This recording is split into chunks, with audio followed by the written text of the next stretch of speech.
മഹാനായ അംർ ബിൻ ദീനാർ റളിയല്ലാഹു അൻഹുവിനെ തൊട്ട് റിപ്പോർട്ട് ചെയ്യുന്നത് കാണാം. അദ്ദേഹം പറയുകയാണ്,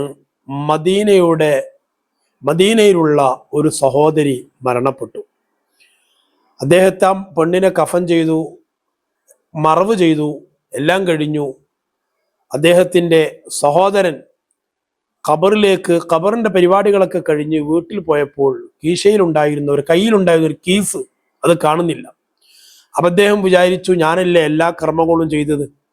ഖബറിലേക്ക് വീണതായി അദ്ദേഹത്തിന് ഓർമ്മ വന്നു. അങ്ങനെ സഹോദരിയുടെ പെങ്ങളുടെ ഖബറിൻ്റെ അരികിൽ അദ്ദേഹം എത്തി. അദ്ദേഹം ആ ഖബർ മാന്തി ആ കേസ് എടുക്കാൻ വേണ്ടി നോക്കിയപ്പോൾ ആ ഖബറിൽ ഒരുപാട് ശിക്ഷയാണ് കാണുന്നത്.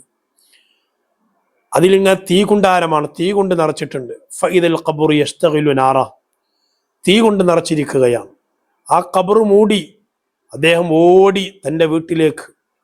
വറജഅ ഇലാ ഉമ്മിഹി ഫഖാല, ഉമ്മയിലേക്ക് പോയിട്ട് ഉമ്മയോട് പറഞ്ഞു, ഉമ്മ മാ കാന ഹാലു ഉഖ്തി, എൻ്റെ സഹോദരിയുടെ ജീവിതം എങ്ങനെയായിരുന്നു? ഞാൻ എൻ്റെ കേസെടുക്കാൻ വേണ്ടി ഖബർ മാന്തിയപ്പോൾ അതിൽ കണ്ട അവസ്ഥയാണ്. ഉമ്മ പറഞ്ഞു, മോനെ, നിന്റെ പെങ്ങൾക്കൊരു സ്വഭാവം, 2 കാര്യങ്ങളുണ്ട്.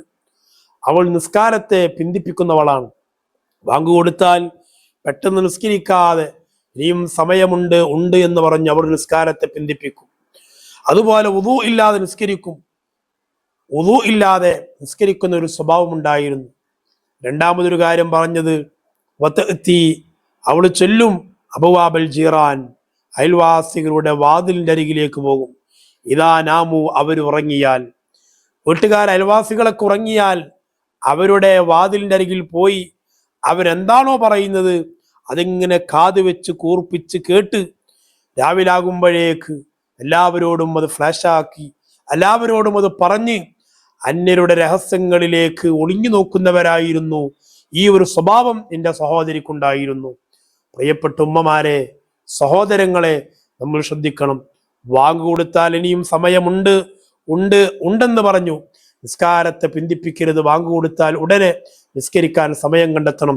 ബുദ്ധിമുട്ടില്ലാത്ത സമയമാണെങ്കിൽ പെട്ടെന്ന് നിസ്കരിക്കണം. വല്ല ഏർപ്പാടിലുമാണെങ്കിൽ ഖളാ ആകുന്ന മുമ്പ് നിസ്കരിക്കണം.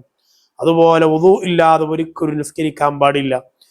അതുപോലെ ഗൗരവമേറിയ ഒരു വിഷയമാണ് മറ്റുള്ളവരുടെ ന്യൂനതകൾ, അവരുടെ രഹസ്യങ്ങളിലേക്ക് പാളി നോക്കി അതെല്ലാം ചിക്കിക്കുത്തി അന്വേഷിച്ച് രാവിലാകുമ്പോഴേക്ക് എല്ലാവരോടും പറഞ്ഞു പരത്തി മറ്റുള്ളവരുടെ സ്വകാര്യതകളെ പരസ്യമാക്കുന്ന വലിയ വിപത്ത് നമ്മൾ ഒരിക്കലും അതിൽ പെട്ടുപോകരുത്.